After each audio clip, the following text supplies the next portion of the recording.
গতকাল রাতে ময়মনসিংহের হালুয়াঘাটে যা ঘটল তা কেবল একটি নয়, তা এক অসহায় শিশুর চরম পরিণতির করুণ গাথা।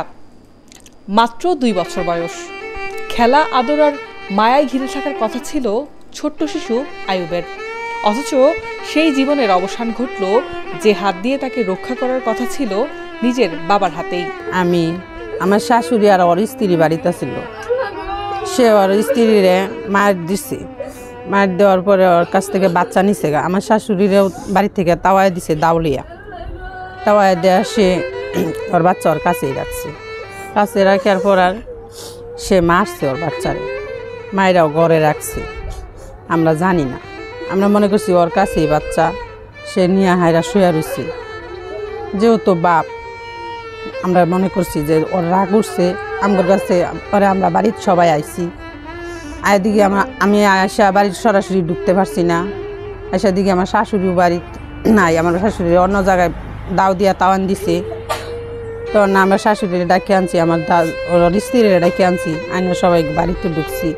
ঢুকে আর আমরা গোসল আসল করছি, আমরা তো জানি না ঘরে রাখছি। তখন দিস দরজার মধ্যে ভুসকিটা দিস যে সে শুয়ে রয়েছে।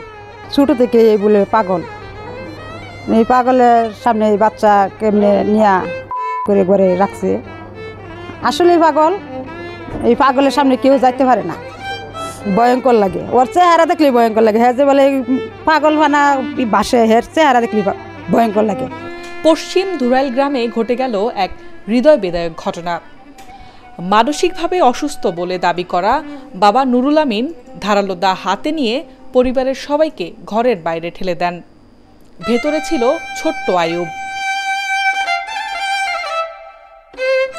ঘণ্টাখানিক পর সন্দেহের বশে পরিবারের সদস্যরা গেট ভেঙে ঘরে ঢোকেন। পরে দেখা যায় পুরো ঘরে কাদামাটি ছড়ানো। কাদামাটি সরালে দেখা যায় পুঁতে রাখা হয়েছে সন্তানের নিথর দেহ।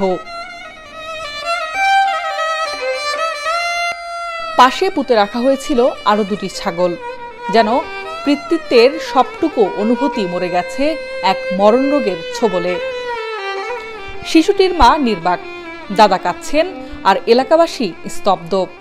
পুলিশ অভিযুক্ত পিতাকে আটক করেছে, আইনি প্রক্রিয়া চলমান রয়েছে, কিন্তু আয়ুব তো আর ফিরে আসবে না।